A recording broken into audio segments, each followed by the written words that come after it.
নমস্কার বন্ধুরা, ভালোবাসার রান্নাঘরে সবাইকে স্বাগত জানাই।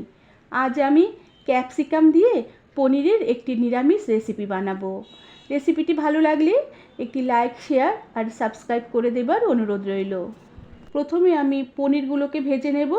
এর জন্য কড়াতে পরিমাণ মতো সাদা তেল দিয়ে দিলাম, আর তেল গরম হয়ে আসলে তেলে একটু নুনের ছিটে দিয়ে দিলাম। তেলে নুনের ছিটে দিয়ে পনির হালকা ভেজে নিলে পনিরটা খেতে বেশ ভালো লাগবে, পনিরের মধ্যে একটু নুন ঢুকবে। এবার পনিরের টুকরোগুলো তেলে দিয়ে মিনিট খানিকের মতো নেড়ে চেড়ে নেব। এর বেশি আমি পনিরগুলো ভাজবো না। পনিরগুলো তেলে প্রায় 1 মিনিটের মতো নেড়ে চেড়ে নেবার পরে আমি পনিরগুলোকে কড়া থেকে উঠিয়ে রেখে দিলাম, আর কড়া থেকে তুলে সামান্য একটু উষ্ণ গরম নুন জলে পনিরগুলোকে আমি ভিজিয়ে রেখে দেব। এরপর এই পনির ভাজার তেলেই একটি শুকনো লঙ্কা, গোটা জিরে আর থেতো করা এলাচ, দারচিনি, গোলমরিচ ফোড়ন দিলাম।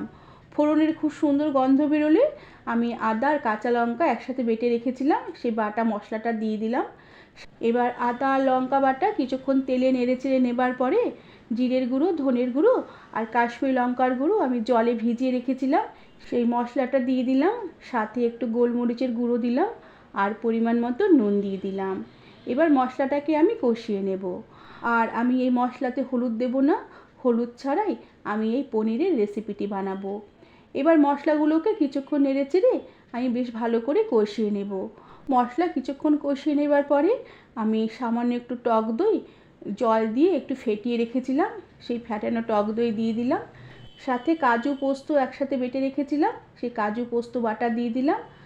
আর দইয়ের বাটি ধোয়া সামান্য একটু জল দিয়েছি আগেই। এবার গ্যাসের আঁচ কমিয়ে দিয়ে দইয়ের সাথে মশলাগুলোকে কিছুক্ষণ নেড়ে চেড়ে কষিয়ে নেব।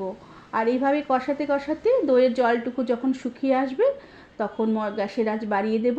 আর আরও বেশ কিছুক্ষণ নেড়ে চেড়ে বেশ ভালোভাবে কষিয়ে নেব যতক্ষণ না মশলা থেকে তেল সেপারেট হয়ে আসে। এরপর আমি কয়েকটা ক্যাপসিকামের টুকরো দিয়ে দিলাম।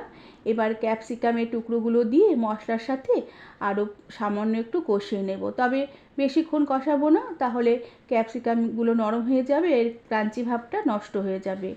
এবার ক্যাপসিকামগুলো প্রায় মিনিট খানিকের মতো মশলার সাথে নেড়ে চেড়ে কষিয়ে নেবার পরে আমি ভেজে রাখা পনিরগুলোকে জলে ভিজিয়ে রেখেছিলাম, জল থেকে তুলে দিয়ে দিলাম। এরপর পনিরের টুকরোগুলো মশলার সাথে আরও মিনিট খানিকের মতো নেড়ে চেড়ে আমি কষিয়ে নেব। এভাবে প্রায় মিনিট খানেক ক্যাপসিকাম পনির মশলার সাথে নেড়ে চেড়ে কষিয়ে নেবার পরে আমি সামান্য একটু উষ্ণ গরম জল দিয়ে দিলাম, আর জল দিয়ে বেশ ভালোভাবে নেড়ে চেড়ে মিশিয়ে নেব। আর ঢাকা চাপা না দিয়ে ফুল ফ্লেমে আমি এই পনির রান্না হতে দেব। প্রায় 2 থেকে 3 মিনিটের মতন এভাবে আমি রান্না করব, আর বারে বারে নাড়া দিয়ে দেব। এবার আমি স্বাদের ব্যালেন্সের জন্য সামান্য একটু চিনি দিয়ে দিলাম, না হলে টক দই দেওয়াতে এই রেসিপিটি টক টক ভাব আসবে।